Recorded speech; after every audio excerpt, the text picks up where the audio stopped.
আপনার ফিগারটা এইভাবে ধরে রাখছেন কেমনে বস? শশা খান নাকি বস? অফিস 10টায়,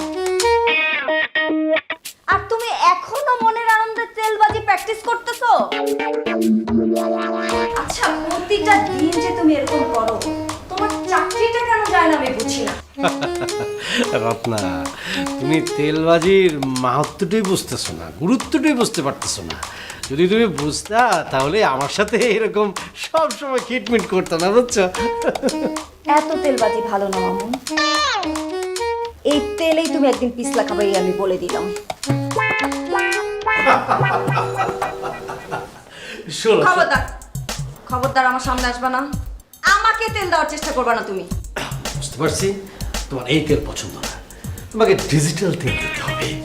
সব ধরনের তেল আছে আমার কাছে, দেশি তেল, বিদেশি তেল, গ্রাম্য তেল, পলিটিক্যাল তেল, ডিজিটাল তেল, আরও আছে আমি নাম বললাম না।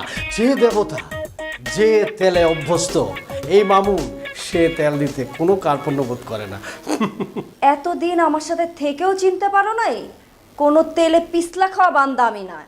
যারা খায় তাদেরকে তেল মারো গিয়ে। আর মানুষকে তেল মারতে মারতে তো নিজের চরিত্রটাই তেল তেলে বানায় ফেলছো। আচ্ছা, নিজেকে চিনতে কষ্ট হয় না তোমার? কেন আমাকে চিনতে কেন অসুবিধা হবে, কষ্ট হবে? এটা তুমি কি বলতেছো? আমার তো একটাই পরিচয়, আমি তোমার গর্বিত স্বামী। শোনো, রাস্তাঘাটে তোমার স্বামী হিসাবে আমাকে চেনে,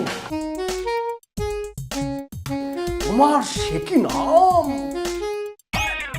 তোমার কি প্রশংসা বাইরে, তুমি জানো? আবার তেল দিচ্ছ? আচ্ছা, তোমার লজ্জা করে না? কেন আমার লজ্জা করবে কেন? আমি তো সত্যি তেলবাজ, এজ এ তেলবাজ হিসাবে আমি গর্বিত। তবে এটাও তো সত্যি, তেলবাজি ছাড়া, তেল ছাড়া জগতে কোনো গতি নেই। এটা হলো মহা ঔষধ, রাজা থেকে প্রজা সবাই তেল পছন্দ করে, এবং তেল দিলেই তারা কুপকাত। উফ, আমি যাই, আমার অনেক কাজ আছে, তুমি অফিসে যাও।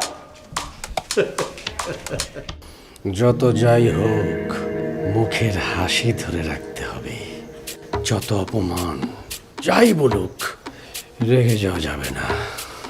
আমার এই তেলবাজির কাছে সবাই কুপকাত, কিন্তু আমার বউটা কেন না?